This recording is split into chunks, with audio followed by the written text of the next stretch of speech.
Kaleja fundamenta esse argumento principalmente no trabalho de Immanuel Kant, especialmente na noção kantiana do imperativo categórico e no subsequente imperativo categórico da paz.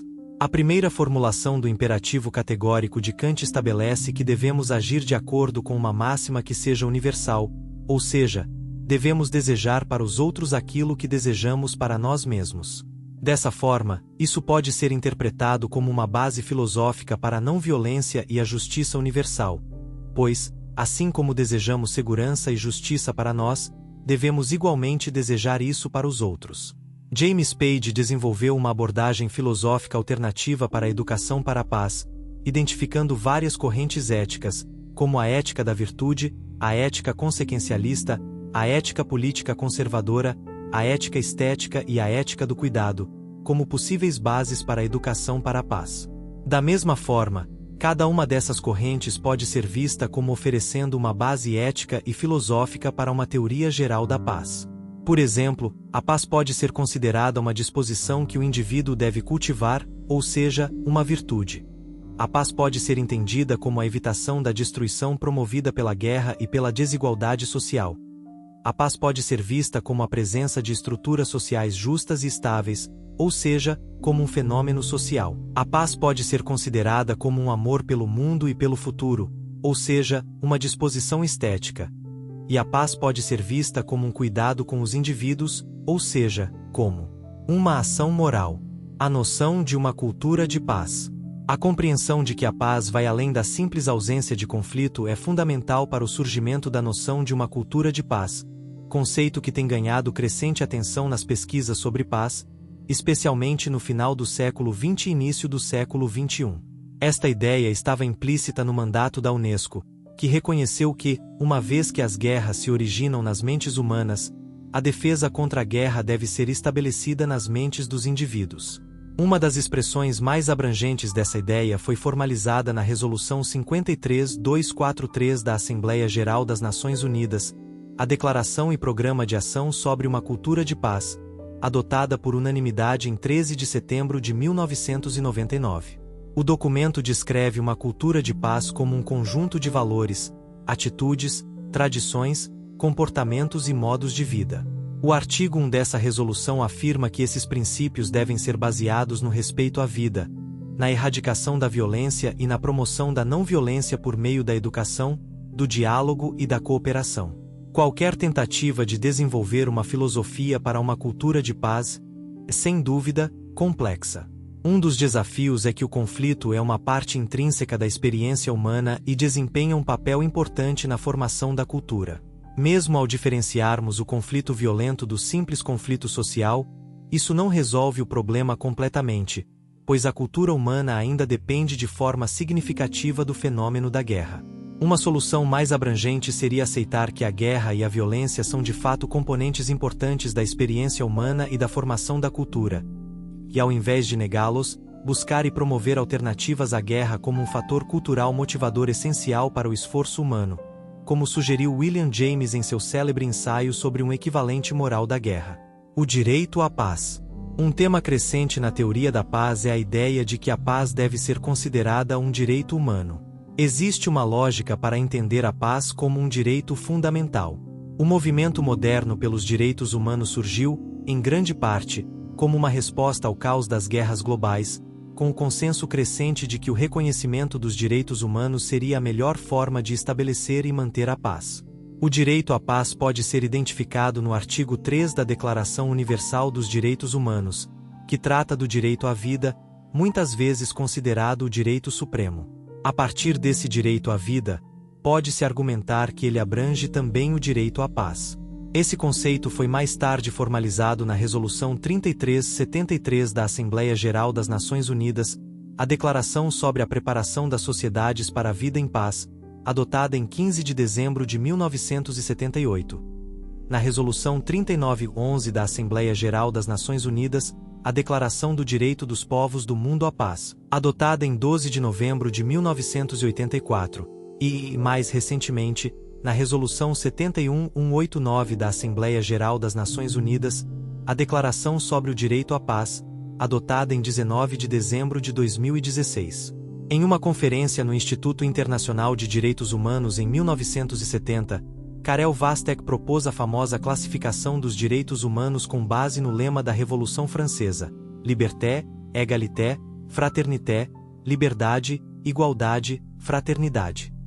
Segundo essa análise, os direitos de primeira geração estão relacionados às liberdades, os direitos de segunda geração estão ligados à igualdade, e os direitos de terceira geração estão associados à solidariedade. O direito à paz é frequentemente categorizado como um direito de solidariedade ou de terceira geração. No entanto, pode-se adotar uma visão mais ampla da paz, considerando que ela inclui o direito ao desenvolvimento e o pleno gozo dos direitos humanos individuais. Sob essa perspectiva, a paz pode ser vista como um direito humano universal. Vale notar que a interpretação do direito humano à paz tem evoluído, sendo gradualmente ampliada para incluir outros direitos, como o direito ao desenvolvimento. Ao investigar os fundamentos filosóficos que sustentam o direito humano à paz, é útil explorar algumas das teorias que fundamentam os direitos humanos em geral, como a teoria do interesse, a teoria da vontade e a teoria pragmática. A teoria do interesse sugere que a função dos direitos humanos é promover e proteger os interesses fundamentais dos seres humanos, e que garantir esses interesses é o que justifica a existência dos direitos humanos. Quais seriam esses interesses fundamentais? A segurança, por exemplo, é geralmente considerada um interesse humano básico. John Finnis, por exemplo, descreve a vida e sua capacidade de desenvolvimento como interesses humanos fundamentais, afirmando que um primeiro valor básico, correspondente ao impulso de autopreservação, é o valor da vida, 1980, p. 86. A melhor maneira de garantir a autopreservação é estabelecer uma norma de não violência, o que é um componente essencial dentro de uma cultura de paz. O direito à paz, portanto, atende a essa necessidade básica de proteção à vida, não apenas contra a violência, mas também em busca de uma vida boa e plena. A teoria da vontade, por sua vez, enfoca a capacidade dos indivíduos para a liberdade de ação e a ideia de autonomia pessoal. Teóricos como Herbert Hart argumentaram que todos os direitos decorrem do direito igual de todos os indivíduos à liberdade. Contudo, qualquer direito à liberdade pessoal implica uma limitação, pois não se pode exercer a própria liberdade de forma que prejudique a liberdade de outra pessoa. Essa ideia é capturada na expressão "meu direito de balançar o punho termina no nariz de outra pessoa".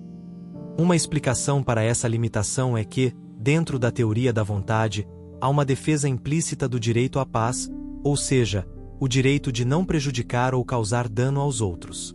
Já a teoria pragmática dos direitos humanos sugere que os direitos humanos são, na verdade, uma forma prática de alcançar uma sociedade pacífica.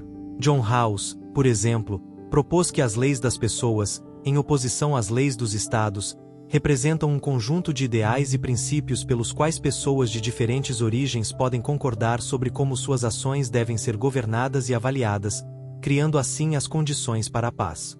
Isso não significa ignorar as críticas que apontam que os direitos humanos podem ser usados para justificar a violência coletiva por parte dos poderosos, e que pode haver uma tensão entre os direitos humanos e a soberania nacional.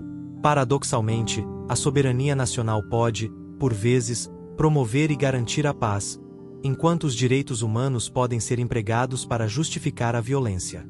A importância do direito humano à paz pode ser resumida de forma eficaz por William Peter Fee, que descreveu a paz como um corolário de todos os direitos humanos, afirmando que sem o direito humano à paz, nenhum outro direito humano pode ser garantido com segurança a qualquer indivíduo em qualquer país, não importa o sistema ideológico sob o qual o indivíduo possa viver. 1979, p. 23. A noção do direito humano à paz transforma a ideia de paz de um objetivo aspiracional para um direito que indivíduos e grupos podem exigir.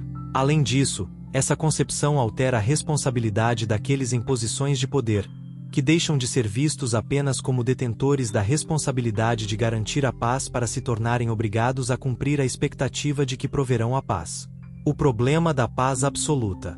Dada a complexidade de se definir a paz, o problema filosófico da paz pode ser formulado em termos de uma questão central. Existe algo como uma paz absoluta? Ou deveríamos nos contentar com uma paz imperfeita? Por exemplo, seria possível eliminar completamente todas as formas de conflito armado, ou ao menos abolir a dependência da força armada como meio final de impor a vontade.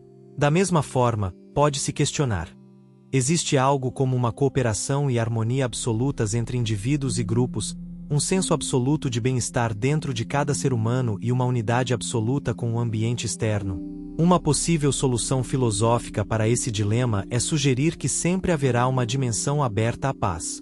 Ou seja, se adotarmos uma visão ampla da paz, estaremos continuamente avançando em direção a esse objetivo. Alguns podem expressar isso como a dimensão escatológica da paz, sugerindo que as contradições e os desafios envolvidos em qualquer discussão sobre a paz só poderão ser resolvidos, em última análise, no fim dos tempos.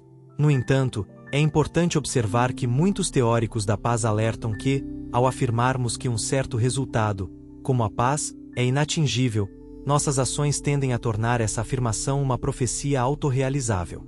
Em outras palavras, se declararmos que a paz, seja ela relativa ou absoluta, não pode ser alcançada, estaremos criando uma expectativa reduzida em relação a ela, o que resultará em um comprometimento menor para tornar esse ideal realidade. Paz e a natureza da verdade. É interessante examinar a relação entre a teoria da paz e a teoria da verdade, que pode ser observada em diversos níveis. Um exemplo notável é a concepção de Mohandas Gandhi sobre a não-violência, que ele descrevia como Satyagraha, frequentemente traduzido como força da verdade. De maneira semelhante, Gandhi intitulou sua autobiografia como A História dos Meus Experimentos com a Verdade. Para ele, a não-violência, ou ahimsa, representava a expressão mais elevada da verdade, ou sati, e ele acreditava que a única forma de alcançar a verdade era por meio da não-violência. Para Gandhi, a paz não era simplesmente um ideal, mas sim algo fundamentado no que ele via como a verdade intrínseca da não-violência nos indivíduos, que as instituições da guerra e do imperialismo distorciam. Além disso, a paz também envolve a autenticidade, um conceito relacionado à verdade, no qual a pessoa que defende a paz deve ser pacífica. Assim, chegamos ao famoso ditado de Gandhi de que não há caminho para a paz. A paz é o caminho, ou seja, a paz representa um compromisso interno de estilo de vida por parte do indivíduo. Por outro lado, a guerra, sem dúvida, opera como uma forma de inverdade. Isso foi sintetizado por Erasmus em seu dito de que a guerra é doce para aqueles que não a experimentaram. Em 1985, Elaine Scarry escreveu que a mitologia da guerra encobre o que ela realmente é, isto é, o corpo em sofrimento. Da mesma forma, Morgan Scott Peck tratou da falta de veracidade, especialmente na guerra, como sendo a essência do mal. Normalmente, aqueles que defendem a guerra reconhecem que recorrer a ela não é uma boa opção, mas argumentam que não há outra alternativa, ou que a guerra é o mal menor. A história empírica da não-violência sugere que isso nem sempre é verdade, e que frequentemente existem alternativas à violência. Se a paz se refere à criação de sociedades com relacionamentos harmoniosos e cooperativos, um componente essencial para alcançar tais sociedades é, sem dúvida, o autoconhecimento ou a aceitação da verdade sobre nós mesmos. Sem isso, é improvável que sejamos capazes de estabelecer sociedades pacíficas, pois ainda não teremos resolvido nossas próprias inclinações à violência. A noção do que constitui o verdadeiro eu, ou a verdade sobre si mesmo, é complexa. Carl Gustav Jung escreveu de forma perspicaz sobre a sombra, ou o lado normalmente não reconhecido do caráter de uma pessoa. À medida em que o lado sombrio de nossa personalidade pode levar à participação e apoio à violência pode ser surpreendente para nós. Isso não implica que a natureza humana seja irrevogavelmente inclinada à violência ou crueldade. Por exemplo, a Declaração de Sevilha sobre a Violência, promovida pela Unesco, argumenta que a guerra é uma invenção humana. No entanto, há um forte argumento de que a paz envolve o reconhecimento do potencial interno para a violência. Em outras palavras, a paz começa com a paz consigo mesmo. Paz como Eros. Na obra de Sigmund Freud, especialmente em Das Unbelhagen in der Kultur, A Civilização e seus Descontentamentos, publicada em 1930, Eros é descrito como um instinto de vida, abrangendo tanto os instintos sexuais quanto a vontade de viver e sobreviver. O oposto desse instinto é o instinto de morte, uma vontade de morrer, que foi posteriormente denominado como Thanatos por teóricos seguintes. Freud desenvolveu sua teoria sobre esses impulsos conflitantes enquanto trabalhava com soldados da Primeira Guerra Mundial, muitos dos quais sofriam de traumas psicológicos devido às experiências de guerra. Não é difícil associar Eros à paz, pois a paz envolve tudo o que Eros representa. O psiquiatra e ativista pela paz Erich Fromm expandiu esse conceito ao escrever sobre a biofilia, o amor à vida, de onde brota toda a paz, e a necrofilia, o amor à morte e destruição, que fundamenta a guerra. Embora reconheçamos uma ligação entre o instinto de morte e a guerra, a relação entre o instinto de vida e o instinto de morte é complexa. Freud escreveu sobre o desejo fundamental pela morte, aparentemente em competição com o desejo pela vida. No entanto, esses dois instintos também podem ser vistos como complementares. É justamente porque todos nós, ao menos subconscientemente, temos a consciência da nossa mortalidade iminente que nos arriscamos à morte, especialmente em empreendimentos como a guerra. Muitos autores exploraram essa complexidade. A psiquiatra Elizabeth Kubler-Ross, por exemplo, escreveu: "A guerra talvez não seja nada mais do que uma necessidade de enfrentar a morte, conquistá-la e dominá-la, sair dela vivos, uma forma peculiar de negação da nossa própria mortalidade." 2014, page 13. Se considerarmos Eros como a paz, uma extensão lógica seria pensar na sexualidade humana e na expressão da sexualidade humana como uma personificação da paz. Os pós-freudianos Herbert Marcuse e Wilhelm Reich ampliaram essa ideia, argumentando que as origens da guerra e da organização social injusta repousavam no desejo sexual reprimido e que, inversamente, a paz está ligada à liberdade sexual. Essa ideia foi de forma concisa sintetizada no slogan radical dos anos 1960: "Faça amor, não faça guerra." Uma qualificação importante para a teoria da paz como sexualidade é que isso sempre envolve relacionamentos sexuais consensuais.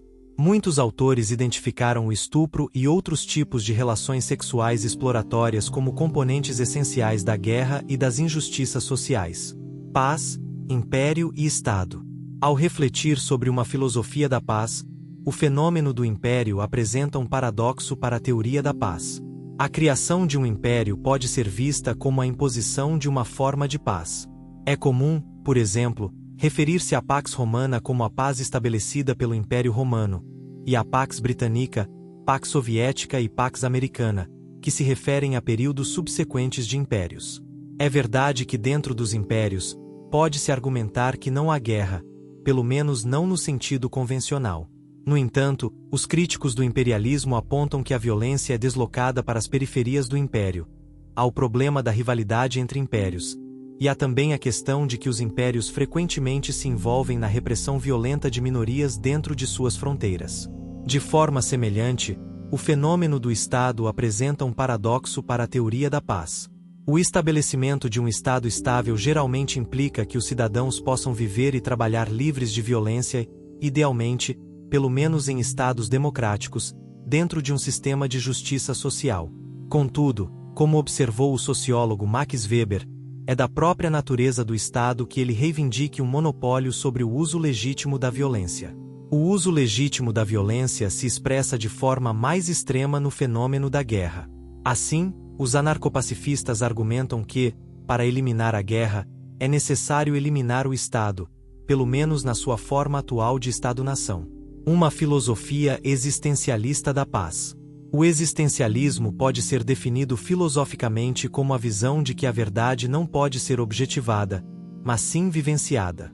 Isso não significa negar a realidade objetiva de uma entidade, mas afirmar que as limitações da linguagem são tais que ela não pode ser plenamente objetivada. Podemos aplicar isso a uma análise filosófica da paz, sugerindo que, em última instância, a paz não pode ser objetivada, mas deve ser experimentada. Assim, tentativas de especificar o que é paz provavelmente serão problemáticas. Em vez disso, podemos representar a paz por meio de ilustrações, dizendo que ela envolve um conjunto de comportamentos e atitudes, ou podemos representá-la por meio da negação, afirmando que a paz não é violência deliberada contra outras pessoas. Ou, no verdadeiro estilo existencialista, Podemos dizer que só podemos conhecer a paz por meio do encontro ou relacionamento. Outra forma de articular a ideia de paz existencialista é referindo-se à metafísica da paz.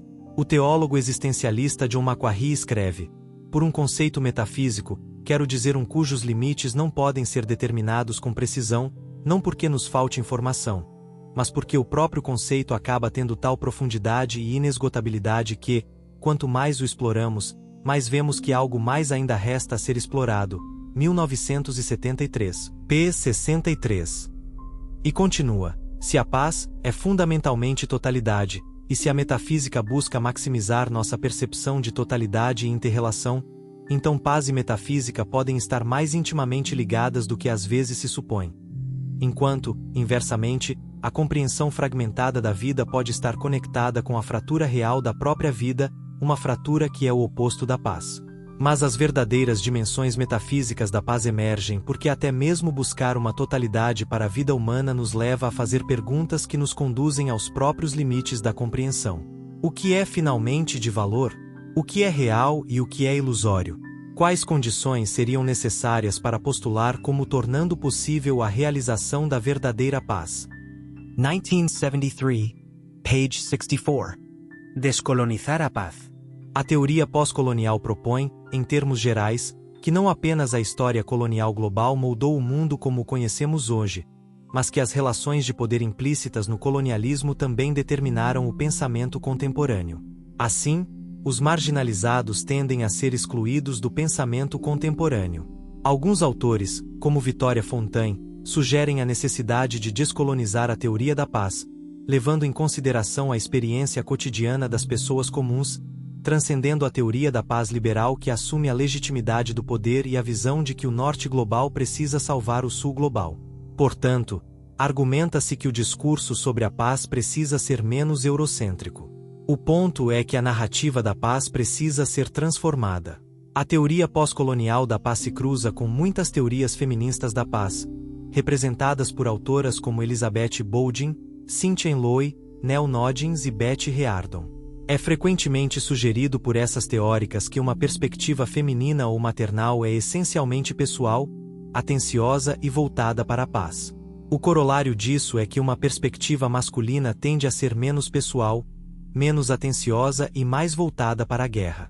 As teóricas feministas da paz também apontam que a guerra e o militarismo operam com base em suposições patriarcais, como a ideia de que as mulheres precisam de proteção e que é dever dos homens proteger as mulheres, além da crença de que não há alternativa ao sistema de segurança baseado no poder e na dominação. O argumento também é que a guerra e o patriarcado fazem parte do mesmo sistema. A teoria pós-colonial e feminista da paz é altamente controversa. Por exemplo, pode-se argumentar que, como o discurso filosófico atual tem origens europeias, articular a paz em termos de conceitos desenvolvidos por autores europeus é simplesmente uma questão de usar uma linguagem global. Da mesma forma, pode-se argumentar que, uma vez que os filósofos mais influentes da história até agora foram homens, a narrativa existente tende naturalmente a ter mais fontes e vozes masculinas. Pode-se defender a implementação de cotas em áreas como a política contemporânea, mas é mais difícil justificar a aplicação de cotas à narrativa e ao discurso. Os críticos da teoria da paz pós-colonial também afirmam que ela tende a evitar declarações universalistas sobre direitos humanos, o que é problemático, dado o papel fundamental dos direitos humanos na paz e o surgimento do direito humano à paz. Filosofia e paz. Uma maneira interessante de abordar a questão de uma filosofia da paz é compreender a guerra como a ausência de filosofia, onde a guerra é conduzida pela suposição de que uma pessoa ou grupo detém a verdade, e que suas visões devem ser impostas, se necessário, pela força. A guerra também pode ser vista como a ausência de amor pela sabedoria. Isso não significa negar que existam filosofias e filósofos que justifiquem a guerra e a injustiça. Contudo, essas filosofias, em última instância, não se sustentam, pois a guerra é uma instituição que leva à destruição do indivíduo e das sociedades. De maneira semelhante, a injustiça social também não é sustentável, pois ela contém, dentro de si, as sementes da guerra e da destruição. Por outro lado, pode-se argumentar que a filosofia representa a presença da paz, uma vez que, em sua essência, A filosofia não deve envolver a crença de que uma pessoa ou grupo possui a verdade de forma única. Ao contrário, a filosofia busca a verdade por meio de um processo contínuo de questionamento, frequentemente chamado de dialética. Assim, a filosofia é, ou deveria ser, uma prática tolerante, que envolve debate e discussão. Ela oferece um modelo para uma sociedade pacífica, na qual diferentes pontos de vista são considerados e explorados, e onde, através do amor à sabedoria, se incentiva a reflexão sobre futuros positivos e a melhoria das condições de vida. Isso implica que, ao se engajar com a filosofia, podemos estar dando os primeiros passos em direção a um futuro pacífico.